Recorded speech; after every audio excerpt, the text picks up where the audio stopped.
What's up, Neo Soul? This is Knyte. Happy New Year. I'm glad to see you guys, all that good stuff. I hope you guys like my new plays.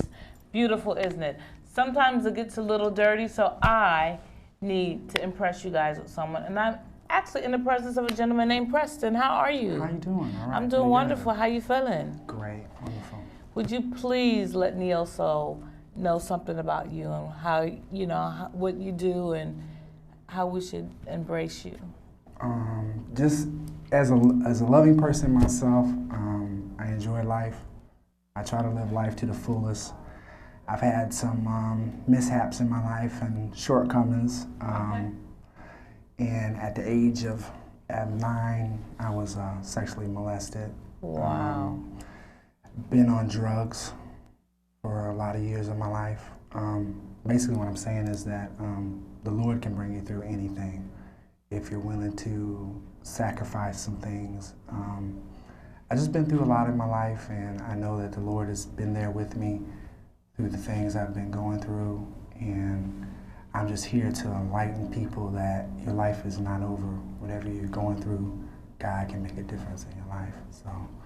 At what point did it make a difference for you? Were you in your teens, or did it come later on in life? Later on, when I got right into my late 20s, like 29, 30. Was your family and friends always there? Did you just have to know God is where it was at?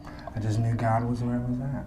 I always knew God was always at. My mom took me to church, so it wasn't really like, most homes you grow up into. It's really, affectionate and, mom and dad sits down and talk to you. It really wasn't like that. It was really kind of, they were in their place and we were in our place. So it really wasn't like a love and affection. And even though the love was there as far as we had a roof over our head, we had clothes, we had food and stuff like that, but not really like a real close, committed relationship. So kind of like was, didn't receive that in the home. So it's hard to come out and tell.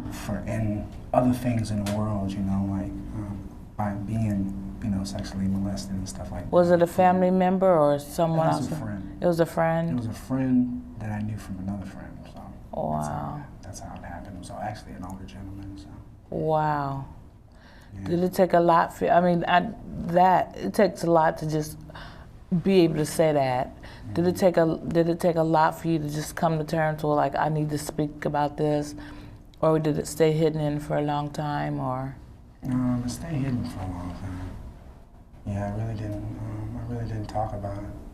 Really didn't know how to find myself, who I was, and because of things that happened in my life. So, and also I had did a little bit of prison time, and being on crack cocaine, I ended up starting to sell it and stuff like that. And I went to prison in 2005, and I did 12 months there, and I had a spiritual awakening from the Lord there.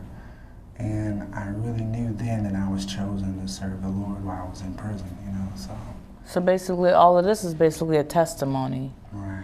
Have you written a book about it, or Currently, no, I haven't. I haven't written a book about it. I think you should. I mean, you have such a really, really calm spirit. A lot of people talk about such issues, and they're still hardened and they're hurting, and you seem to be at peace, where you can just talk about it so openly, where a lot of people are disgruntled and they don't really know how to let it out. That moments, though, we all do. We have our moments where we break down. And like my dad just died 3 years ago. Oh, really? Of alcohol. So in our family, my mom and dad drank a lot. So came from it was like a tradition in our family to drink. So but my mom and dad split up. So my dad just went to the bottle and pretty much just drained his life with alcohol, and that was just it. He just drained his life with alcohol until, all his organs, his flesh, and everything just started shutting down. He just didn't take care of himself and just really lost hope. And I remember one day I was in Dayton, Ohio, because I was currently living in Florida, and I went up there to visit him and stuff, and we took pictures and all that, and I asked him, could I pray for him? And he had so much pride in him, Knyte, that he said no. He said no? He said no, so that was just like, it just felt like, there was nothing that could really just save him, you know, unless he just acknowledged that he needed someone at the time. I guess he just didn't feel like he needed anybody. He could just do it on his own. And you secretly prayed for him, though, didn't you? yeah, Yeah, I know you did. Yeah. Yes, I did. I was in my room crying out for him, and I remember I said, please, Lord, don't let the devil take my daddy. Please, Lord, don't let him take my daddy. You know, and because I knew it was going to happen. It was inevitable. The whole family knew, even when we was at reunions and stuff, and he wouldn't eat or anything like that. So, you know, but I came through that. You really did, because you look wonderful, you know. And I mean, just in you sharing your story, you know, I know it takes a lot to just embrace to a lot of people, this will happen to me, and to be strong about it. And, you know, and then to be able to say, God got me through it. A lot of people like, you know, I did it because it was just what it was, and I'm tough, but they be like, you know, I went through some things, and I'm here to share. That takes a lot.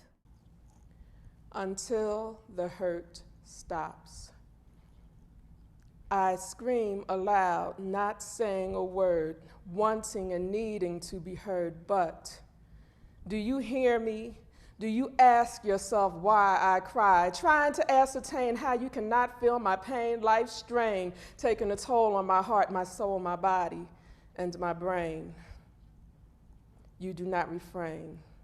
Do you not see what you are doing to me, invading my privacy, touching me privately in my private parts? My private parts you prematurely explore, my youth and innocence you selfishly ignore. So now I scream. I scream at the top of my lungs. My joy has been far flung. Ken and Barbie, I see differently. Adult grins are now twisted to me. I scream.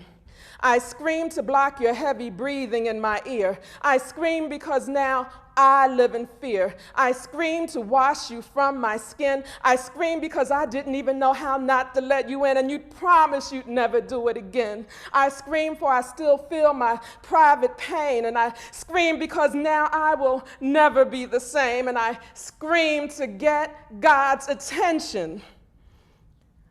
I scream because you don't want me to mention. I scream while I pray to die because of how you make me feel inside, and forget I try, but from me,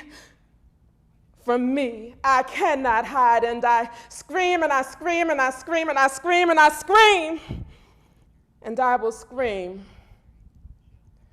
and I will scream until the hurt stops. Did you have a vivid imagination? Were you always so laid back, or were you like a rambunctious? Did you grow to become into a more mature, laid back person that you are right now? I just basically grew up. I kind of grew up on my own, really. Right. You know, and facing, you know, life challenges and, you know, things that happen in the world, and how do you deal with what happened to you in any way? Because as I was coming up, I was, me and my brother got in a fight, hit me with an iron skillet, and then broke a broomstick over my head, and I just went through a lot of stuff, and I ended up going to a mental institution. And wow. So they classified me as schizophrenic, and then later after that, after I got out of there, I was like 16 at the time, and my dad started getting a disability check for me and stuff like that. And I wasn't no longer taking medication, so I started self-medicating myself. At that time, my parents were still drinking, everybody was partying. This was the 80s, you know, and everybody. And then all of a sudden, crack came, you know, in '85. So everybody started smoking crack. I was smoking crack. My two brothers were smoking crack, and everybody was just strung out until people started dying. Are they still alive, your brothers? Yeah, okay. Of course, yeah. I grew up in Dayton, Ohio. That's where we all three grew up. I'm from Ohio, Canton, Ohio. What's up, you know? Dayton. Yeah. Yeah, Dayton. You sure you don't want to put a book out? You know, I'm encouraging you. You know, I'm gonna test you, because you know, coming here, this Neil, so I'm definitely want to get your email address and everything. Right. But I think you need to write a book or a journal, because what you're saying is so powerful, and your spirit is so calm where you're not angry and disgruntled with it. You know, you think you could possibly think about a book in the process? Because I mean, this is just like a 5-minute interview, but just somebody seeing this probably needs to hear it and find out more about you, because you do have a spirit that is well needed to be heard. You have an email address, a website people can get at you? Yeah, I'm on myspace.com. Tell to the camera. Tell the Neo Soul people. myspace.com, Billings Cleaning Service. Also the email, Billings Cleaning Service, Yahoo. I'm being honest with you, I ain't never had my, my on the computer and all that kind of stuff. It's okay, I'm there with you. So, and you can reach me at, my number is 404-207-7374. So, I'm located right here in Atlanta, so. Preston, your spirit is so laid back and so peaceful. I definitely know a lot of people, not only Neo Soul, but MySpace are gonna levitate to you because, I mean, you just speak just so, this would happen matter of factly, but it was meant to be. That's why I am where I am now.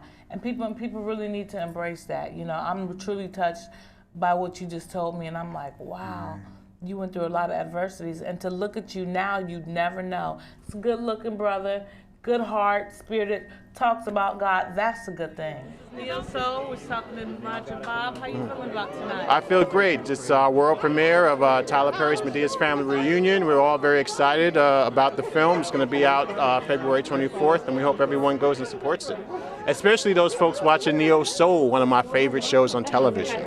This is Ron DeVoe, new edition, Belle Biv DeVoe, real estate entrepreneur, and you're watching Neo Soul, spoken word variety show, and that's what it is. My name is Rochelle Aites. Very new, second movie, but I play one of the leads. I play Lisa Brew, who's married to Carlos Blair Underwood. Hello, Neo Soul. This is Rochelle Aites at the premiere of Medea's Family Reunion. Just that as you see it, you know that I poured my heart and soul into it, so I'm just really excited about it. No matter what the critics say, I can't wait for the people to see it, so it's going to be great. It's going to be great. Thank you so much. Okay, thank you. Thank you. Are you excited about tonight? Yeah, I'm very excited about it. I haven't seen the film, so I'm looking forward to seeing it. I know that's right, but I know it's going to be a lot of laughing, dancing, singing, crying, attitude going.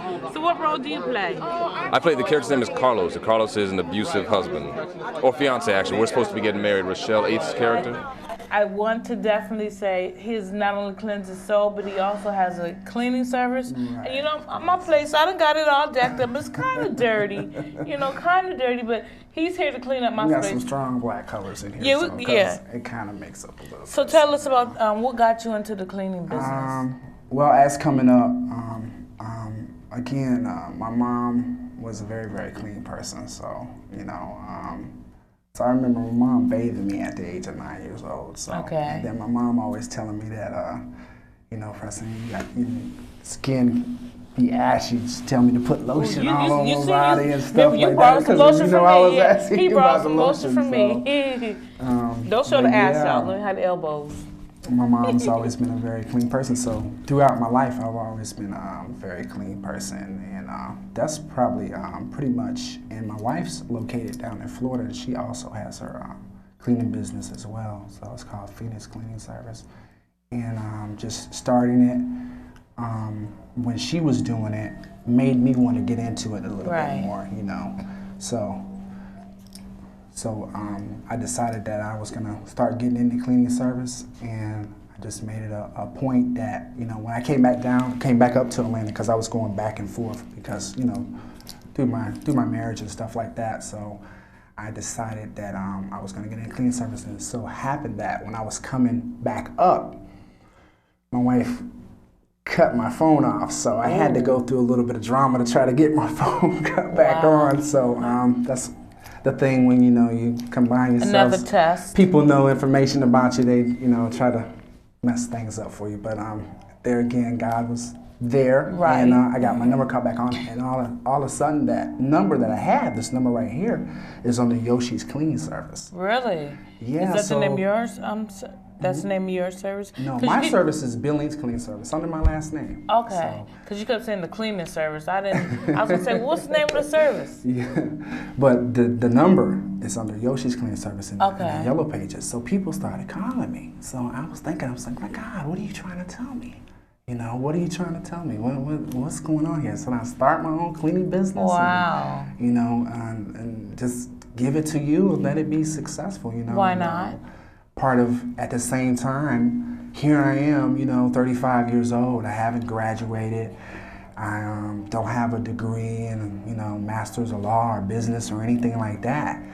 And just being honest and being real about who you are and that you can do anything in life and that you are a special person, that God created you for His purpose and for His will, that you can do anything. And you just got to be honest from the heart, you know, and be real and genuine.